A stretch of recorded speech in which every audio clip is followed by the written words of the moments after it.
नमस्कार, मैं नीतू लेकर हाजिर हूं विकास के ताने बाने से बुनी आपकी अपनी हिमाचल विकास डायरी। हर सप्ताह विकास के विविध पहलुओं से हम आपको रूबरू करवाते हैं, पेश करते हैं आपके समक्ष महत्वपूर्ण आयोजनों की तस्वीर, ताकि विकास योजनाओं की जानकारी पहुंच सके जन जन तक। तो लीजिए पेश है हिमाचल विकास डायरी। रक्षा मंत्री श्री राजनाथ सिंह ने गत दिनों नई दिल्ली से वीडियो कॉन्फ्रेंसिंग के माध्यम से 44 स्थायी प्रमुख पुल राष्ट्र को समर्पित किए और नेचीपू सुरंग का शिलान्यास भी किया। उन्होंने कहा कि ये सभी पुल देश के सीमावर्ती क्षेत्रों में बेहतर संपर्क स्थापित करने में मील का पत्थर साबित होंगे। राष्ट्र को समर्पित किए 44 पुलों में 2 पुल हिमाचल प्रदेश में स्थित है, जिनमें मनाली सरचू लेह राजमार्ग पर स्थित दारचा बरसी पुल भी शामिल है। यातायात सुचारू बनाए रखने के साथ ये नया पुल अधिक भार वहन क्षमता में भी सहायक सिद्ध होगा। दारचा लाहौल में केलोंग से 33 किलोमीटर दूरी और 11,020 फीट ऊंचाई पर स्थित है। इस परियोजना को सीमा सड़क संगठन की 70 सड़क निर्माण कंपनी द्वारा निर्मित किया गया है। रक्षा मंत्री ने मनाली सोलंग लेह राजमार्ग पर ब्यास नदी पर बनाए गए 110 मीटर पलचान पुल का भी लोकार्पण किया। इस पुल का निर्माण 12 करोड़ 83 लाख रुपए की लागत से किया गया है।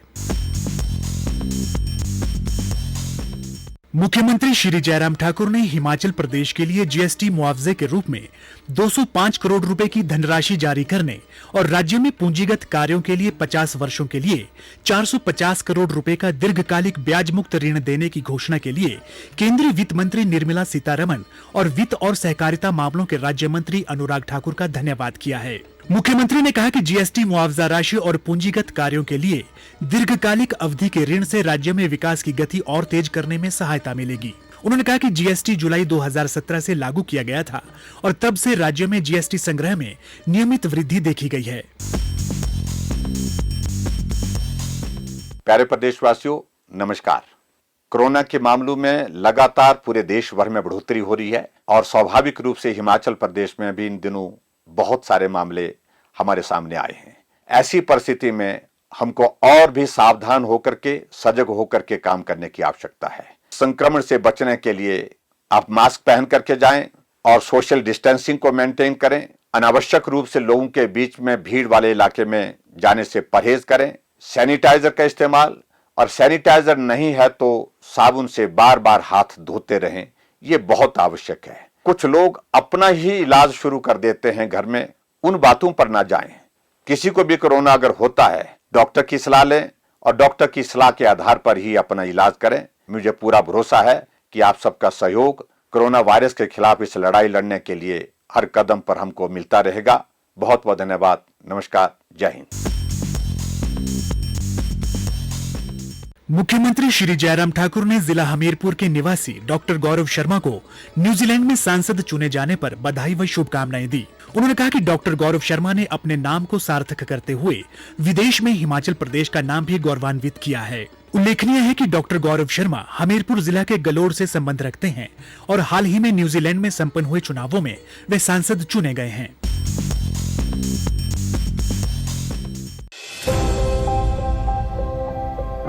सुनो रे भैया, सुनो रे बहना, हिमाचल सरकार का है आप सब से कहना, कोरोना महामारी से बच के रहना, हाथों को बार बार है धोना, मुंह पर मास्क हो पहना, भीड़ भाड़ में नहीं है जाना, एक दूजे से 2 गज दूर ही रहना।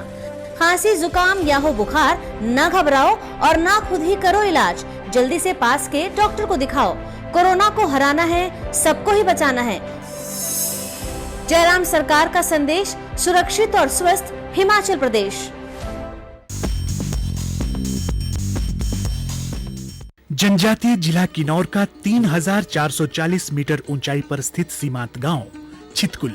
ये गांव प्रदेश व केंद्र सरकार की विभिन्न योजनाओं व कार्यक्रमों के सही कार्यान्वयन व ग्रामवासियों के कठिन परिश्रम की बदौलत आज प्रदेश के मानचित्र पर आदर्श गांव के रूप में उभरा है।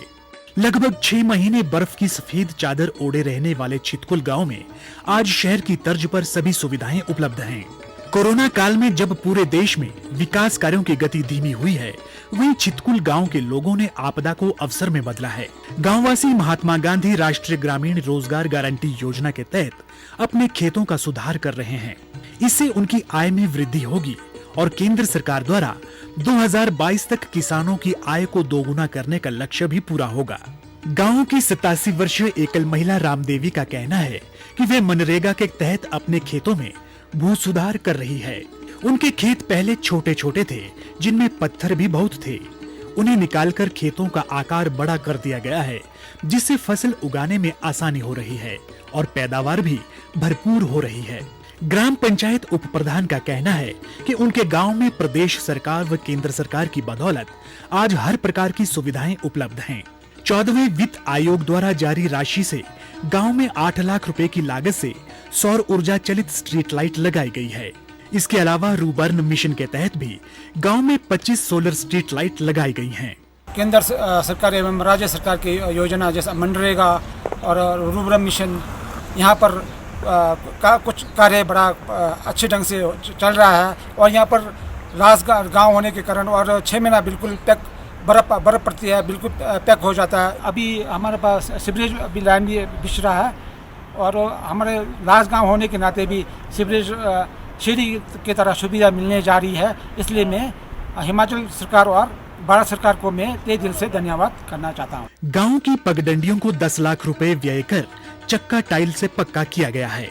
गांव के 20 लोगों को रूबर्न मिशन के तहत शौचालय निर्माण के लिए 12,000 रुपए की राशि प्रदान की गई है और गांव में सामुदायिक शौचालय का भी निर्माण किया गया है।